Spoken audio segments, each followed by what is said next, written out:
أعوذ بالله من الشيطان الرجيم. بسم الله الرحمن الرحيم. فيومئذ لا يسأل عن ذنبه إنس ولا جان. فبأي آلاء ربكما تكذبان. يعرف المجرمون بسيماهم فيؤخذ بالنواصي والأقدام. فبأي آلاء ربكما تكذبان. هذه جهنم التي يكذب بها المجرمون يطوفون بينها وبين حميم آن. فبأي آلاء ربكما تكذبان. صدق اللہ العظیم. بزرگوں، پیارے بھائیوں، گفتگو ہماری یہ چل رہی تھی کہ اللہ تعالیٰ فرماتے ہیں کہ جب آسمان پھٹ جائے گا تو بالکل سرخ ہو جائے گا، جیسے کہ لال چمڑا ہوتا ہے. فَإِذَا انشَقَّتِ السَّمَاءُ فَكَانَتْ وَرْدَةً كَالدِّهَانِ. یا تو سرخ چمڑے کی طرف ہوگا یا لال تیل کا جو بچا ہوا ہوتا ہے جس کو تلچھٹ کہتے ہیں کا ایسا ہوگا. اب آگے فرماتے اللہ تعالیٰ فَيَوْمَئِذٍ لَا يُسْأَلُ عَنْ ذَنبِهِ إِنسٌ وَلَا جَانٌ. کسی انسان سے اور کسی جنات سے اس کے گناہ کے بارے میں نہیں پوچھا جائے گا. اس دن فَيَوْمَئِذٍ اس دن لَا يُسْأَلُ عَنْ ذَنبِهِ اس کے گناہ کے بارے میں کسی انسان کو کسی جنات کو نہیں پوچھا جائے گا. فَبِأَيِّ آلَاءِ رَبِّكُمَا تُكَذِّبَانِ. تم اپنے رب کی کس کس نعمت کو جھٹلاؤ گے، یہ جنات و انسان. تو کیا مطلب کہ انسان سے اس کے گناہ کے بارے میں نہیں پوچھا جائے گا؟ ایک مطلب تو اس کا یہ ہے کہ یہ نہیں کہا جائے گا کہ تو گنہگار ہے یا کوئی اور گنہگار تھا، یہ نہیں پوچھا جائے گا. یا یہ کہ تم میں سے گنہگار کون ہے، یہ نہیں پوچھا جائے گا. بلکہ وہ تو چہرے ہی سے دکھائی دیے جائیں گے کہ یہ گنہگار ہے، آگے آ رہا ہے، نشانی سے پتہ چل جائے گا کہ یہ کس پارٹی کا آدمی ہے، کس کمپنی کا آدمی ہے. تو ایک مطلب یہ ہے کہ جتنے بھی لوگ ہیں ان کو ان کے گناہ کے بارے میں نہیں پوچھیں گے کہ بھائی تم نے گناہ کیا تھا یا نہیں کیا تھا، تو مجرم تھے یا نہیں تھے. ایک مطلب امام راضی نے اور بھی بتلایا ہے، اور اس کے قریب قریب قرآن میں ایک آیت ہے وَلَا تَزِرُ وَازِرَةٌ وِزْرَ أُخْرَى. ایک آدمی کا گناہ دوسرا نہیں اٹھائے گا، ایک کا گناہ دوسرا نہیں اٹھائے گا. ایک بوجھ اٹھانے والا دوسرے کی طرف سے بوجھ نہیں اٹھائے. یہ ہے کا یہی مطلب یہاں ہے کہ ایک آدمی نے گناہ کیا، اس کے بارے میں دوسرے سے نہیں پوچھیں گے. اسی لیے ایک بات بتاؤں، امام ابو حنیفہ رحمۃ اللہ علیہ اکثر ایسے مسائل کے اندر کہ جہاں جس کے بارے میں ہم سے پوچھا نہیں جائے گا وہ کہتے ہیں کہ چپ رہو. اللہ کے نبی صلی اللہ علیہ وسلم کے والدین کے بارے میں اللہ زیادہ جانتا ہے. صحابہ کے بارے میں حضرت علی حق پہ، حضرت معاویہ، بھائی ہمارا عقیدہ تو ایک حضرت علی حق پہ تھے، لیکن اب ان کا جگرہ اللہ جانے. ہم کیوں بولیں گے کسی کے بارے میں؟ ہم کون ہوتے ہیں؟ اپنے کتنے ٹھکانے تو ہے نہیں اپنے خود کے ہیں، ہم کیا بول سکتے ہیں؟ ہم سے تو اللہ ہمارے بارے میں پوچھے گا تو کیا لے کر آیا ہے. تو یہ ہے مطلب لا يسأل عن ذنبه انس ولا جان. اب یہ گرامر اعتبار سے کچھ باتیں ہوگی بہت لمبی، کیونکہ آپ لوگ گرامر جانتے نہیں، اس لیے یہ بات بیکار ہے، اس لیے میں اس کو یہاں سے چھوڑ رہا ہوں. فَيَوْمَئِذٍ لَا يُسْأَلُ فا لائے فا. دیکھو قرآن کے ایک ورڈ کی قیمت ہے. جاء زید ثم امر. زید آیا تھوڑی دیر کے بعد امر آیا. ثم کا یہ مطلب جاء زید فامر، زید آیا فوراً امر آیا. یہ فا کا ترجمہ ہے. تو یہاں فَيَوْمَئِذٍ لَا يُسْأَلُ، آسمان پھٹے گا، اس کے بعد فوراً کیا ہوگا؟ کہا اتنا بھی ٹائم نہیں دیا جائے گا کہ پوچھا جائے کہ تم نے کیا کیا تھا. آسمان پھٹے گا، وہی عذاب شروع ہو جائے گا. ہاں مطلب یہ کہ زمانے میں کوئی دیری نہیں ہوگی، ادھر پھٹا آسمان نہیں شروع. ایک مطلب یہ ہے.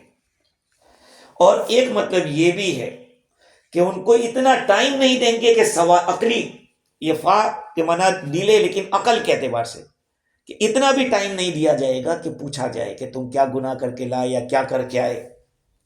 اور بعضوں نے یہ کہا ہے کہ اوپر جو بات گزری کہ اللہ تعالیٰ نے فرمایا کہ آسمان اور زمین سے تم بھاگنا چاہو بھاگ نکلو، تمہاری طاقت ہو، بغیر طاقت کے نہیں کر سکتے، تم جا ہی نہیں سکتے. اوپر یہ کلام ہوا تھا. تو آسمان کے پھٹنے کے وقت نہ تم بھاگ سکتے ہو نہ تمہیں مہلت دی جا سکتی ہے، اتنی مہلت بھی نہیں کہ تم سے پوچھا جائے کہ تم کیا گناہ کیے تھے یا نہیں کیے تھے.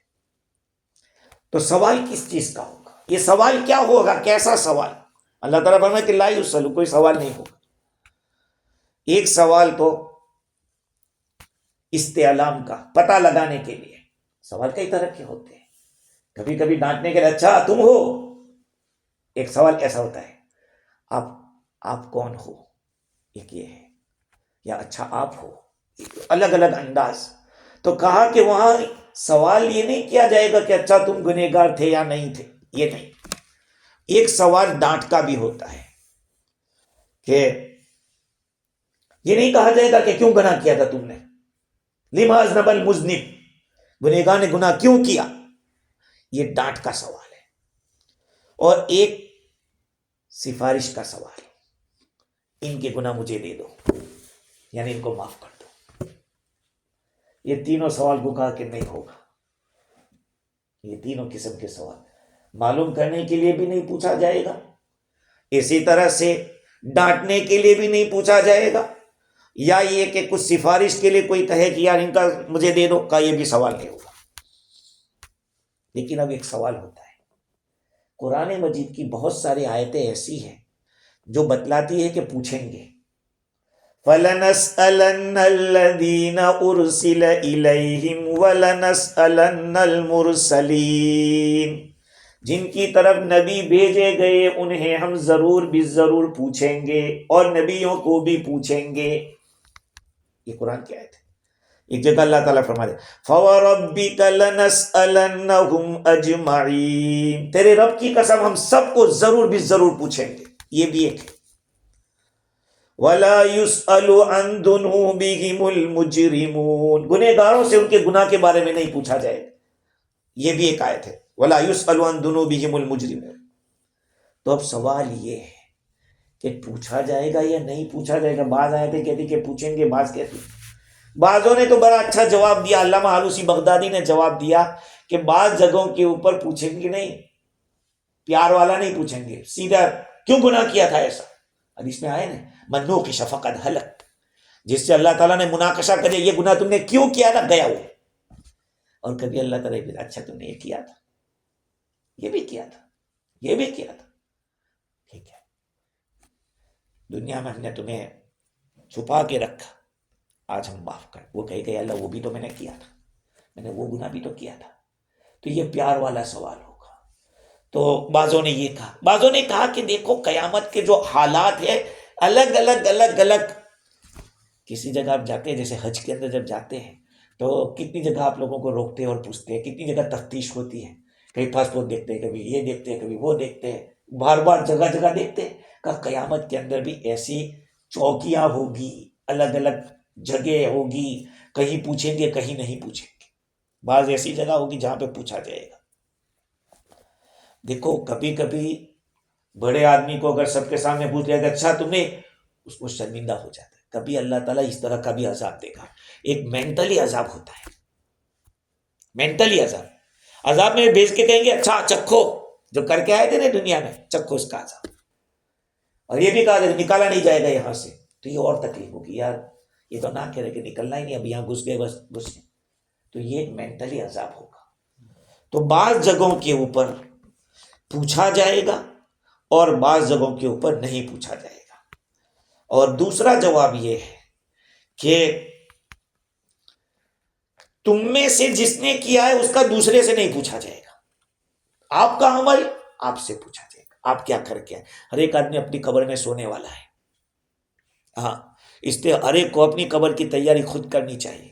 اس لیے کہتے کارے خود کن کارے بیگانہ مکن، فارسی میں کہتے کارے خود کن، اپنا کام کر، کارے بیگانہ مکن، دوسروں کا کام مت کر۔ ہاں، یہ ہے کہاں جا رہا ہے، کہاں سے آ رہا ہے، کیا کر رہا ہے۔ اب تو ہندو لوگ بھی یہ کہنے لگے کہ لوگ اپنے دکھ سے دکھی نہیں ہے، دوسرے کے سکھ سے دکھی ہے۔ سمجھ رہے؟ آدمی اپنے دکھ سے دکھی نہیں، یہ کیوں لال پیلا گھوم رہا ہے، یہ سب سے تکلیف ہے ہم کو کہ یہ اچھا یہاں بیوی میں کیوں بہت محبت ہے، یہ دونوں ان کا خاندان میں کیوں کوئی جھگڑا نہیں ہے، یہ لوگوں کو تکلیف دیتی ہے۔ سمجھ رہے بات کو؟ تو سوال یہ نہیں کیا جائے گا تم میں سے کسی سے کہ یا کسی نے ہو اور تم سے پوچھا جائے، نہیں، لیکن پوچھا جائے گا کہ یہ کرنے والے نے کیوں کیا تھا، یہ تو اللہ پوچھیں گے۔ کبھی بعضوں کو پوچھیں گے، بعضوں کو نہیں بھی پوچھیں گے۔ جیسے میں نے عرض کیا کہ ایمان والوں کو اللہ تعالیٰ گناہ بتا کے بھی معاف کرے گا کہ جاؤ، اپنا اللہ تعالیٰ اپنا احسان دکھائے گا، رحمت دکھائے گا کہ دیکھو۔ اب سوال یہ ہے کہ نہ پوچھنے کا فائدہ کیا ہے؟ چلو، اللہ تعالیٰ نے یہاں بتلایا نا، لا یسأل فیومئذ لا یسأل عن ذنبہ انس ولا جان، کسی انسان و جنات کو پوچھا نہیں جائے گا۔ نہ پوچھنے کی کوئی حکمت ہے؟ آپ کو کسی نے دعوت دی ہو اور اس کی دعوت میں کھانے گئے اور کھا کے آپ کو سلام بھی نہیں کیا اس گھر والے صاحب، کیسی دعوت دی؟ ہم سے ملا بھی نہیں یار، وہ ہم سے پوچھا تک نہیں کہ کیسے ہو۔ ارے ایسے کھانے سے تو نہ جانا اچھا، ایسا کہ نہیں، ایسی دعوت سے تو دعوت نہ کرے اچھا۔ تو نہ پوچھ کر بھی کبھی کبھی، اس لیے کہتے ہیں کبھی کبھی اگنور بھی کیا کرو، کبھی کبھی اگنور کرو۔ اللہ تعالیٰ ایسے سے اگنور کریں گے، بھائی جانتے تو اللہ سب کچھ، لیکن نہ پوچھ کر سامنے والے کو سسپینس میں ڈال لینا کہ یار یہ راضی ہے یا نہیں۔ میں جہاں پڑھاتا تھا پہلے انڈیا میں ایک مدرسے میں، 6.5 سال مولانا حنیف وہیں پہ میرے پاس پڑھے، تو وہاں کے جو پرنسپل تھے وہ مہینے میں شاید ایک آدھ دفعہ سامنے فیس کر کے ہنستے تھے، باقی ایسا۔ اب ہم کو سمجھ میں نہیں آتا کہ یہ راضی ہے کہ ناراض ہے، یہ پرنسپل ہے۔ تو آدمی ڈرتا رہے کہ یار یہ تو بولتا بھی نہیں کہ کیسے ہو، ٹھیک لگ رہا ہے یا اچھا ہے، کچھ بھی نہیں، ایسے کبھی ایسا کر کے چلے جائے تو آدمی گھبراتا رہتا ہے۔ تو یہ وہاں سوال نہ پوچھ کر ڈانٹنا ہے، جیسے کہ اللہ تعالیٰ نے فرمایا وجوہ یومئذ علیہا غبرہ ترہقہا قترہ اولئک ہم الکفرۃ الفجرہ۔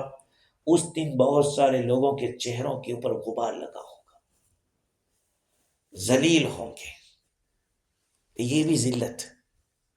ہاں، اور سوال کا ایک مطلب یہ بھی ہے کہ ان سے کچھ لیا نہیں جائے گا کہ اچھا چلو یہ دے کے چھوٹ جاؤ۔ دنیا کی کسٹموں میں تو ایسا ہوتا ہے کہ تھوڑا دے دلا کر نکل جاتا ہے آدمی، کہاں وہاں کچھ مانگا نہیں جائے گا۔ بات پولیس والے کہ نہیں جیب میں ڈال دو، یعنی ایسے مت دو ڈال کے چلے جاؤ، تو کہاں وہ ایسے نکل جاؤ، کہا نہیں، وہاں یہ مانگا فدیہ نہیں لیا جائے گا کہ اچھا دے کے چھوٹ جاؤ، وہاں تو سزا ہوگی۔ قرآن مجید کے اندر اسی جگہ اللہ تعالیٰ نے فرمایا کہ بھاگنے کی کوئی جگہ نہیں، تم نہیں بھاگ سکتے۔ ایک بات یہ بتائی، ان استطعتم ان تنفذوا من اقطار السماوات والارض فانفذوا، نہیں، بھاگنے کی جگہ نہیں ہے۔ پھر یہ بتایا لا تنتصران، تم مقابلہ بھی نہیں کر سکتے، بھاگ بھی نہیں سکتے، مقابلہ بھی نہیں کر سکتے۔ اب آگے کہتے ہیں کہ کوئی سفارش والا بھی نہیں ہوگا، یہ بھی یاد رکھ لینا، اور رحم بھی نہیں ہوگا تمہارے اوپر۔ سارے دروازے بند کر دیے گئے ہیں۔ ایک تو ایک آدمی کچھ بھاگ کے نکل جائے چھوٹ جاوے، یہ تو چلو گئی ہو، جان بچی چلو۔ ایک تو یہ ہے کہ خود ہی مقابلے کے لیے کھڑے ہو جائے گا، وہ بھی نہیں ہوگا تم سے، فلا تنتصران۔ آگے اللہ تعالیٰ نے فرمایا کہ تم سوچو کہ کوئی سفارش کر دے اور کہہ دے اللہ تعالیٰ کہ اللہ اس کو مانگ، کہا کہ وہ بھی نہیں ہوگا۔ اب جاوے تو کہاں، نہ جائے رفتن نہ پائے ماندن، نہ پائے نہ جائے رفتن، نہ جانے کی کوئی جگہ ہے نہ پاؤں رکھنے کی کوئی جگہ ہے، تو کہاں آدمی جائے۔ اور ایک فائدہ یہ ہے کہ دنیا کے اندر تو عذاب کا کے مؤخر بعد میں کریں گے، سنفرغ لکم ایھا الثقلان، یہ جنات و انسانوں ہم تمہارے لیے ٹائم نکالیں گے اور تمہارے لیے فارغ ہو جائیں گے اس وقت، لیکن آخرت میں کہا کہ نہیں، اتنی بھی دیری نہیں کہ سوال کیا جائے، وہیں سے عذاب شروع۔ اور ایک فائدہ یہ بھی ہو سکتا ہے سوال نہ کرنے کا کہ اللہ تعالیٰ نے اوپر بتایا کہ بھاگنے کی جگہ نہیں، دوسری بات بتائی کہ کوئی مددگار نہیں جو ان کو نکال سکے، نہ خود مقابلہ کر سکے، تو یہ گنہگار یہ سوچ سکتا ہے اپنے کہ کہیں چھپ جائیں گے۔ بھائی دنیا کی عذاب میں تو کبھی کبھی لوگ چھوٹ بچ بھی جاتے ہیں، بچ جاتے ہیں بھائی۔ ابھی جیسے اللہ ہم سب کی حفاظت فرمائے، پاکستان کے اندر جو پانی کا بہاؤ آیا اور جو ابھی فلڈ چلا، تو جو لوگ وہاں نہیں رہتے ہوں گے، کسی اور جگہ گئے ہوں گے، وہ تو بچ گئے ہوں گے، یا کوئی ایسا ہوگا کہ اللہ تعالیٰ نے کوئی ایسی جگہ اس کو بٹھا دیا ہوگا کہ جہاں پانی نہیں پہنچا ہوگا۔ تو دنیا میں تو خمول ہو سکتا ہے، آدمی پوشیدہ ہو سکتا ہے، چھپ سکتا ہے، لیکن وہاں جو عذاب ہوگا وہاں تو کوئی بھاگ ہی نہیں سکتا۔ چٹیل میدان ایسے کھلا میدان ایسے محشر ہوگا، اور پھر جہنم کا عذاب تو اللہ حفاظت فرمائے۔ آگے اللہ تعالیٰ فرماتے ہیں فَبِأَيِّ آلَاءِ رَبِّكُمَا تُكَذِّبَانِ، ارے نعمتوں کو دیکھو۔ میں تو کبھی کبھی سوچتا ہوں کہ یا اللہ تو نے کتنی نعمتوں میں رکھا، جیسے میں دنیا میں جنت دے دیا ہے کہ نہیں؟ قسم بخدا شکر کر کر کے آدمی جنت میں جا سکتا ہے، نعمتیں کھا کھا کر بھی، لیکن ہم لوگوں کو تو ناشکری اتنی زیادہ ہے، جتنا ملتا ہے اتنا کم پڑتا ہے۔ فَبِأَيِّ آلَاءِ رَبِّكُمَا، اب یہاں کیوں فَبِأَيِّ آلَاءِ رَبِّكُمَا تُكَذِّبَانِ کہا؟ تو کہا کہ بھائی شکر گزار بن کے اللہ کا قرب حاصل کر لو، تو یہ ساری جو بلائیں اوپر ہیں اس سے نکل جاؤ گے، تو شکر ادا کر دو۔ اللہ تعالیٰ نے بیوی دی ہے، اور مجھے بتایا کبھی شکر ادا کیا؟ کبھی اللہ سے یہ کہا کہ یا اللہ اگر ایسی بیوی نہیں ملتی نا میرا کیا ہوتا؟ اللہ تعالیٰ نے ہر ایک کو اس کے مزاج کے موافق بیوی عطا فرمائی ہے، بات یاد رکھو۔ اور جس کو دنیا میں مزاج کے موافق بیوی مل گئی، سمجھ لو دنیا میں جنت مل گئی۔ ہاں یہ بات یاد رکھو۔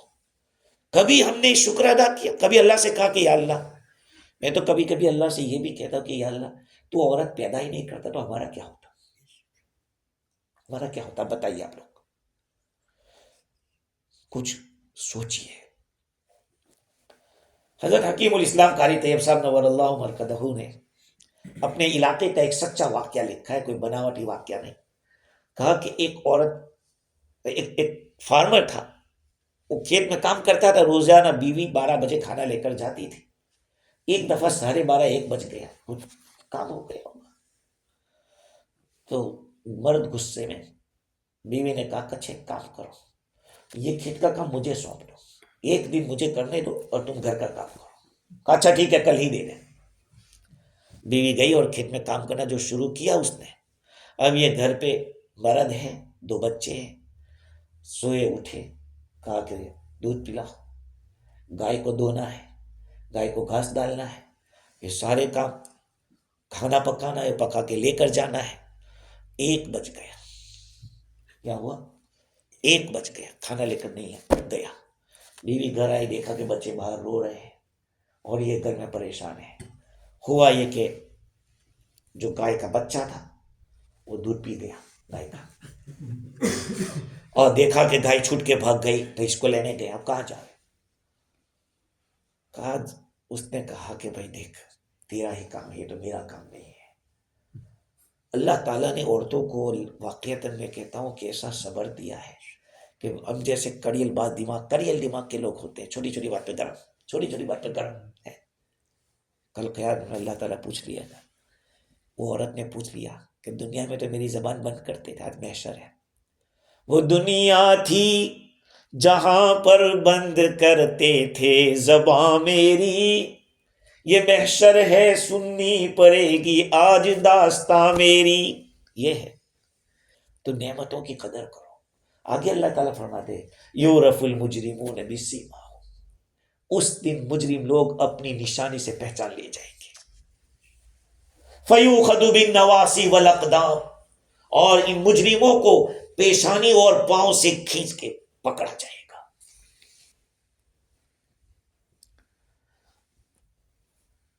دیکھیے اوپر کی جو تفسیر ہے، اوپر کی جو آیت گزری اسی کی یہ تفسیر ہے۔ کیسے کہ جب پوچھا نہیں جائے گا، اوپر جو اللہ تعالیٰ نے کہا کہ لا یسأل عن ذنب انس ولا جان، تو پھر ان کو عذاب کیسے دیں گے فرشتے؟ بھئی پتا چلے کہ یہ مجرم ہے، کہا ادھر جاؤ، سیدھا آدمی کا ادھر جاؤ، ادھر تمہارا راستہ جنت کا ہے، ادھر جہنم کا ہے۔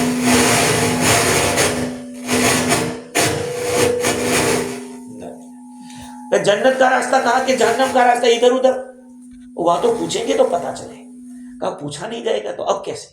کہا یعرف المجرمون بسیماہم فیؤخذ بالنواصی والاقدام، وہ تو نشانی سے پتا چل جائے گا۔ اور قرآن مجید کی بہت ساری آیتیں ہیں جو بتلاتی ہے کہ نشانی ہوگی۔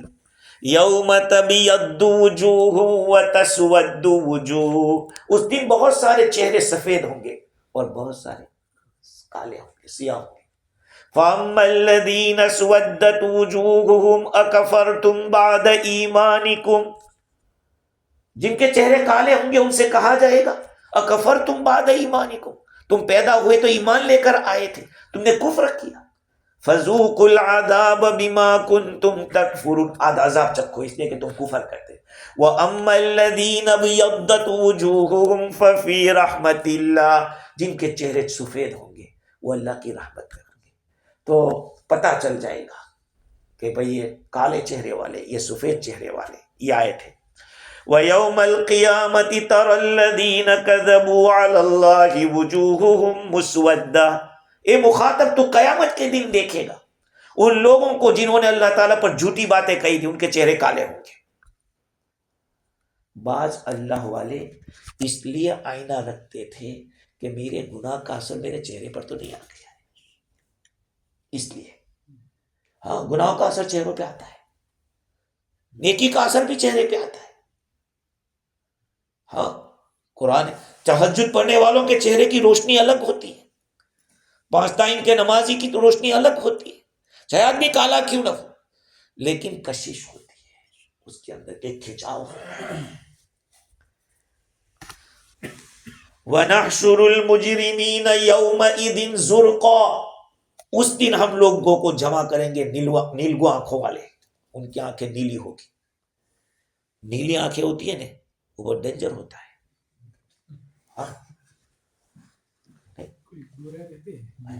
بہت ڈینجر۔ امام شافعی رحمۃ اللہ علیہ نے علم حاصل کیا، یہ اس کو کہتے ہیں سائیکولوجی، کیا کہتے ہیں دیکھ کر بتاتے ہیں، سائیکولوجی۔ امام شافعی رحمۃ اللہ علیہ کتابیں پڑھ کے آئے اور راستے میں ایک جگہ پہ مسافر خانہ تھا، وہاں رکنے کا ہوا تو ایک آدمی نے کہا تشریف لائیے، آپ ہی کا گھر ہے، اور ان کا جو جانور تھا اس کا گھاس واس سب۔ امام شافعی رحمۃ اللہ نے دیکھا کہ یار یہ آدمی آنکھیں نیلی ہے اس کی، اور جتنی چیزیں میں نے پڑھی اس سے تو کوئی بھلائی کی امید ہی نہیں کی جا سکتی، اور یہ اتنی بھلائی کرتا جا رہا ہے، کیا بات ہے۔ امام شافعی رحمۃ اللہ نے سوچا کہ ساری کتابیں جلا دوں گا، بیکار پڑھا میں نے، کیونکہ پہلا ہی جو اتفاق ہو رہا ہے وہ آدمی تو میری جو کرائٹیریا یا جو رول ہے اس میں تو یہ فٹ نہیں ہو رہا ہے، کیا کریں گے۔ امام شافعی رحمۃ اللہ علیہ اسی چکر میں تھے، اس نے تو اچھا کھانا کھلایا، جانور کا سب انتظام کیا، گھاس چارہ سب کچھ۔ جب صبح میں جا رہے تھے امام شافعی رحمۃ اللہ نے پوچھا کہ یار تو نے بڑی خدمت کی، بہت مجھے ہمیں راحت پہنچائی، کبھی مکہ میں آؤ تو ہمارے یہاں بھی آنا تو اس نے کہا کہ کوئی رشتہ داری تھوڑی تھی آپ کی خدمت کی، لیجیے یہ بل، لیجیے یہ بل، آپ کو آپ کی جو خدمت کا جو خرچہ ہوا ہے یہ سارا میں نے لکھا ہے۔ کہا کتنا؟ آپ کا 5 درہم ہوتے یا 5 دینار اتنا ہوتا ہے۔ امام شافعی رحمۃ اللہ علیہ نے ساتھی سے کہا اس کو 10 دے دو، 5 نہیں 10 دو۔ کہا کیوں 10؟ کہا کہ 5 اس وجہ سے کہ میرا علم غلط نہیں ہے، میں نے جو سیکھا ہے وہ غلط نہیں ہے، اگر یہ غلط ہو جاتا تو میرا سب بیکار، اس کے بعد ثابت میں جو صحیح پڑھ کے آیا ہوں وہ سب صحیح ہے، غلط نہیں ہے۔ تو قیامت کے دن نشانیوں سے لوگ پہچانے جائیں گے، یومئذ زرقا، کیا کیا نشانیاں ہوگی، داغ لگے ہوئے ہوں گے، جیسے جانور کو داغ لگاتے ہیں کہ یہ ہمارا ہے، ہاں ایسے ہی ان کو داغ لگے ہوئے ہوں گے. قرآن کہتا ہے نا یوم یحما علیہا فی نار جہنم فتکوا بہا جباہہم وجنوبہم وظہورہم ھذا ما کنزتم لانفسکم فذوقوا ما کنتم تکنزون. زکوٰۃ نہ دینے والوں کے بارے میں قرآن کہہ رہا ہے اس دن اس مال کو گرمایا جائے گا، پھر ان کو داغا جائے گا، ان کے پیشانیوں کو، چہروں کو، ان کی پشتوں کو. علماء نے اس کی وجہ لکھی ہے کہ آدمی جب کوئی ایسا مانگنے آتا ہے تو آدمی ایسے پیشانی کا بل یہ کرتا ہے یا کہا گیا مانگنے کے لیے، پھر منہ بگاڑتا ہے، اور پھر بہت یہ کرتا ہے تو آدمی پشت پہ پھیل لیتا ہے، تو انہی اعضاء کو داغا جائے گا، پتہ چل جائے گا کہ مجرم ہے. اور بعضوں نے جیسے کہ علامہ آلوسی بغدادی رحمۃ اللہ علیہ نے حسن بصری رحمۃ اللہ علیہ کی تفسیر نقل کی ہے کہ اس دن چہرے کالے ہوں گے، جو مجرم ہوں گے وہ کالے چہرے ہوں گے. آپ نے دیکھا ہوگا پاکستان کے اندر ہیروئن جو پیتے رہتے ہیں صبح سے شام تک، اور کٹورا لے کے کراچی میں نے دیکھا مانگتے رہتے، پورے چہرے کالے، پورے چہرے کالے، ذرا بھی داغ ایسے نہیں کہ کچھ سفیدی ہو. کہا وہاں بھی گناہوں کا اثر ایسا ہوگا کہ چہرے کالے ہو جائیں گے. اسی طرح سے نیلگو آنکھیں ہوگی، ان کی آنکھیں نیلی نیلی ہوگی جسے ڈر لگتا ہے آدمی کو. بعضوں نے یہ کہا ہے کہ ان کے اوپر غم کے آثار ہوں گے، پریشانی کے آثار ہوں گے. اور بعضوں نے کہا ہے کہ ہو سکتا ہے کہ اندھا بھی ہو سکتا ہے گونگا کر دیا گیا ہو سکتا ہے کہ بہرا کر دیا گیا ہو.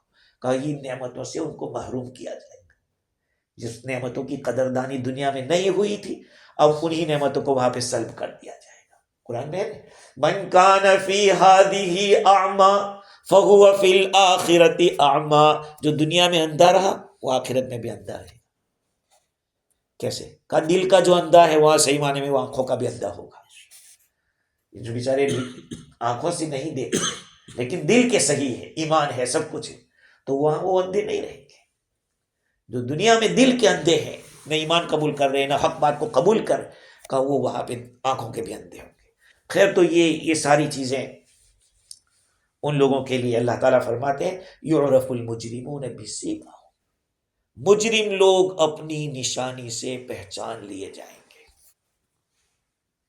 لوگ بھی پہچان لیں گے، فرشتے بھی پہچان لیں گے. امام رازی نے لکھا کہ وہ فرشتے جن کو ان کی علامت کی ضرورت پڑے گی وہ ایسے پہچان لیں گے. اعمال لکھنے والے فرشتے اور دوسرے جو سخت فرشتے ہوں گے ان کو تو ضرورت نہیں پڑے گی کسی علامت کی، ایسے ہی جان لیں گے کہ یہ اس ٹولی کا آدمی ہے.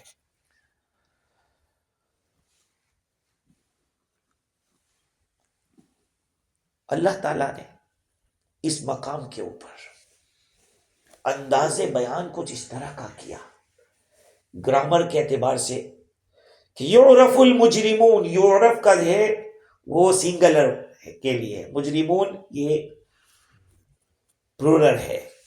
اور یوخذو قاعدے کے لحاظ سے یوخذون آنا چاہیے تھا، اس لیے کہ یہ مجرموں کے لیے آیا ہے. پھر بھی اللہ تعالیٰ نے یوخذو کہا اور بن نواسی، اس لیے کہ یہاں بتلانا یہ نہیں کہ ان کو پکڑا جائے گا، بلکہ یہ بتلانا مقصود ہے کہ ان کو کیسے پکڑا جائے گا. یہ بتلانا مقصود ہے. یہ پیشانی ہے، یہ تو چہرے میں آتا ہے، یہ پیشانی کہلاتے، یہ ناسیہ اس کو کہتے ہیں، اس کو یہی کے بال پکڑے جائیں گے ایک.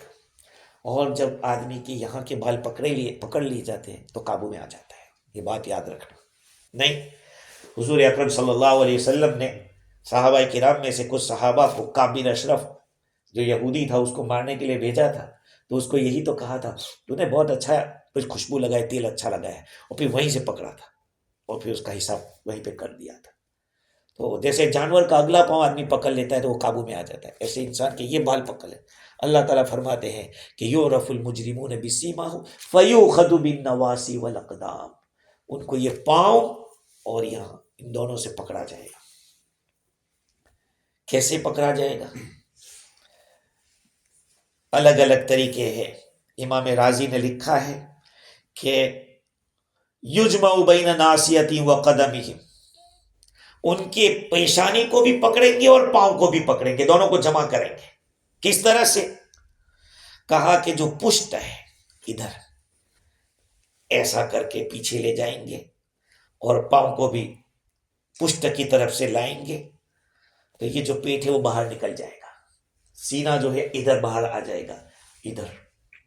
ایک طریقہ یہ ہے، اور دوسرا طریقہ یہ ہے کہ ادھر ہی کو پاؤں کو اوپر کر دیے جائیں گے اور پیشانی اس طرح سے ان کو باندھا جائے گا، یا یہ کہ جو سر ہے یہ گھٹنے پہ آ جائے گا اور ان کی جو پیشانیاں ہے وہ پاؤں کی انگلیوں کے ساتھ جکڑا جائے گا۔ ایک مطلب یہ ہے، اور ایک مطلب یہ بھی ہے کہ ان کو پیشانی کے بل گھسیٹ کے لے جائیں گے، کسی کو پاؤں کے بل گھسیٹ کے لے جائیں گے، کسی کو پیشانی کے بل گھسیٹ کر لے جائیں گے۔ خیر، اب اس فرشتے کیسے ہوں گے؟ فرشتے کتنے طاقتور ہوں گے؟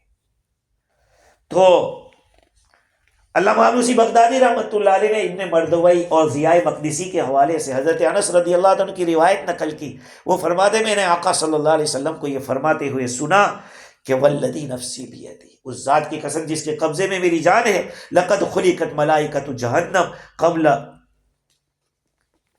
ان تخلق جہنم بألف عام، جہنم کو پیدا کرنے سے 1000 سال پہلے اللہ تعالیٰ نے ان فرشتوں کو پیدا کر دیا جو جہنم کے داروغہ رہے گی۔ جہنم کی پیدائش سے 1000 سال پہلے سے ان کو تیار رکھا، اور یہ دن بدن یہ فرشتے طاقت کے اعتبار سے بڑھتے جائیں گے، یہاں تک کہ ان لوگوں کو پیشانی اور قدموں سے گھسیٹ کے لے جائیں گے، چونکہ جہنمیوں کا وزن بھی بڑھ جائے گا، ہے نا، ایک ایک جہنمی کی دھار احد پہاڑ کے برابر ہو جائے گی، اتنے بڑے ہو جائے گے، تو ان کو پکڑنے کے لیے اور ان کو کھینچنے کے لیے بھی ایسے فرشتے ہونے چاہیے۔ فَيُؤْخَذُ بِالنَّوَاصِي وَالْأَقْدَامِ، پکڑا جائے گا پیشانی سے اور قدم سے۔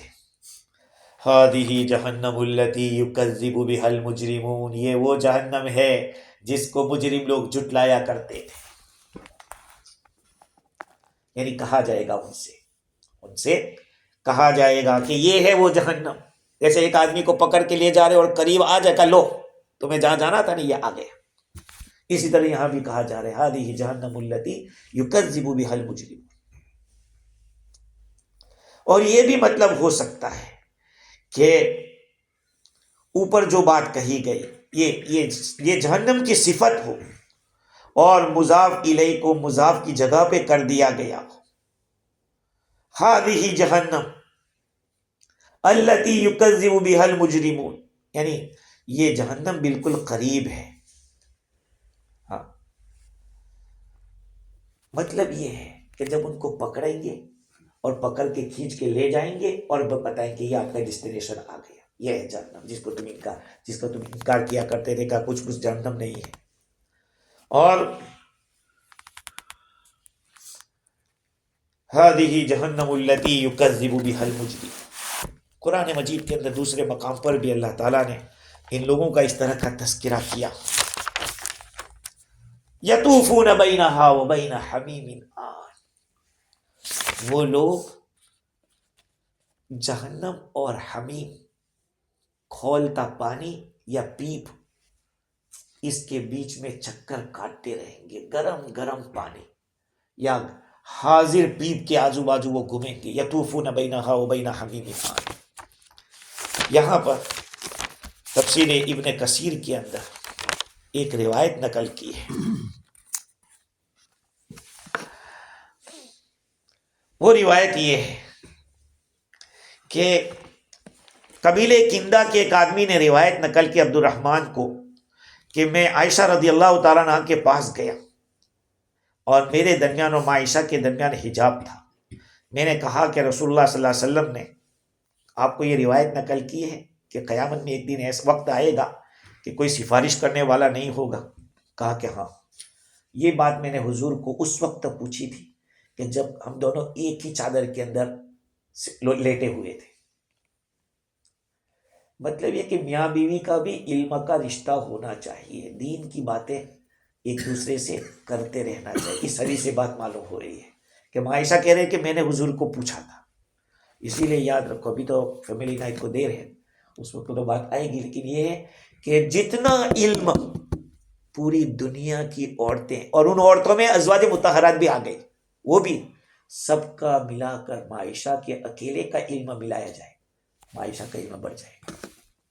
اب سوچئے، فرماتی ہے کہ میں نے پوچھا تو حضور صلی اللہ علیہ وسلم نے فرمایا کہ ہاں، جب پل صراط رکھا جائے گا اس وقت میں کسی کے لیے اس میں سفارش نہیں کر سکوں گا، یہاں تک کہ حتی عالم این یسلک بی، یہاں تک کہ میں جان لوں کہ این یسلک بی، کہاں اس کو لے جایا جا رہا ہے، یعنی جس آدمی کے بارے میں مجھے پتا چل جائے تب میں بتاؤں گا کہ اس آدمی کے بارے میں سفارش ہوگی یا نہیں ہوگی۔ آگے حضور نے فرمایا یوم تبیض وجوہ وتسود وجوہ، اس دن بہت سے چہرے سفید ہوں گے، بہت سے چہرے کالے ہوں گے، یہاں تک کہ حتی انظر ماذا یفعل بی، یہاں تک کہ میں دیکھ لوں کہ میرے ساتھ کیا کیا جاتا ہے یا میری طرف وحی کی جاتی ہے۔ وَعِنْدَ الْجَسْرِ حِينَ يُسْتَحَدْ وَيُسْتَحَرْ، کہا کہ پل صراط کے پاس یستحد اور یستحر ہوگا۔ کیا مطلب یستحد کا؟ کہا کہ تلوار کی طرح اس کو تیز کر دیا جائے گا، کس کو؟ پل صراط کو، اور آگ کے انگارے کی طرح اس کو گرما دیا جائے گا۔ مومن ہوگا فَيَجُوزُهُ لَا يَضُرُّهُ، ایمان والا انشاءاللہ بغیر نقصان کے پار کر جائے گا۔ وَأَمَّا الْمُنَافِقُ فَيَتَعَلَّقُ، یہاں تک کہ منافق کو چپک جائے گا، لٹک جائے گا، وہاں پہ آنکڑے ہوں گے، آنکڑے لوہے کے، جو جہنمی ہوگا اس کو آنکڑے کھینچ کے وہ لٹک جائے گا، جہنم کے بیچ میں چلا جائے گا، یہاں تک کہ اس کے قدم کے خرمن بیچ تک وہ پہنچ جائے گا، اور پھر اپنے ہاتھ سے وہ اپنے قدم تک اس میں گرے گا۔ قالت فهل ارأيتم من يسعى حافيا، کہا کہ کیا آپ نے دیکھا کہ کوئی آدمی کھلے پاؤں دوڑ رہا ہو تو اس کو کوئی کانٹا وہاں پر پکڑ لے، یہاں تک کہ قریب ہے کہ اس کے قدم چلے جاوے اندر۔ فَإِنَّهُ كَذَلِكَ يَهْوِي بِيَدِهِ وَرَأْسِهِ لَا قَدَمَيْهِ فَتَضْرِبُهُ الزَّبَانِيَ بِخِطَافٍ فِي نَاصِيَتِهِ وَقَدَمِهِ، کہا کہ اس وقت بعض لوگ ایسے ہوں گے جو اپنے ہاتھ سے گر رہے ہوں گے یا سر سے گر رہے ہوں گے قدم تک، تو زبانیہ جو فرشتے ہوں گے وہاں جہنم کے داروغہ، وہ اس کی پیشانی اور ایک چمکی ماریں گے، اس کو پاؤں کے اندر ماریں گے، پھر اس کو پھینک دیں گے جہنم میں، 50 سال تک وہاں رہے گا۔ کہا کہ اس وقت ایک آدمی کا وزن کتنا ہوگا، جو جہنم والا ہوگا اس کا وزن کتنا ہوگا، یہ روایت۔ کہا کہ سکل 10 خلیفات سمان، کہا کہ 10 گاہبن اونٹنیاں، موٹی موٹی 10 اونٹنیاں ہو، کہا ایک آدمی کا وزن اتنا زیادہ ہوگا۔ فَيَوْمَئِذٍ يُعْرَفُ الْمُجْرِمُونَ بِسِيمَاهُمْ فَيُؤْخَذُ بِالنَّوَاصِي وَالْأَقْدَامِ، کہا کہ یہ روایت ہے، الفاظ میں کچھ نکارت تو ہے لیکن مرفوع روایت ہے۔ خیر تو حافظ ابن کثیر رحمۃ اللہ نے یہ روایت نقل کی، یطوفون بینہا وبین حمیم، کیوں چکر لگائیں گے لوگ جہنم کے بیچ میں، اور جو پیپ ہوگا اس کے بیچ میں کیوں چکر لگائیں گے؟ وہ مدد مانگیں گے کہ کوئی ہے ہماری مدد کر دے، کوئی پانی لا دے، تو ان کو دیا جائے گا تلچھٹ، بالکل کلما ارادوا ان یخرجوا منها اعیدوا فیها، جب وہ نکلنا چاہیں گے ان کو واپس کر، چلو جاؤ اندر آؤ۔ دنیا کے اندر جیل خانے میں آدمی جب ہوتا ہے تو وہ نکلنا بھی چاہ رہے، اندر بیٹھو اندر بیٹھو، کہا وہاں جہنم میں ایسا کیا جائے۔ ہاں،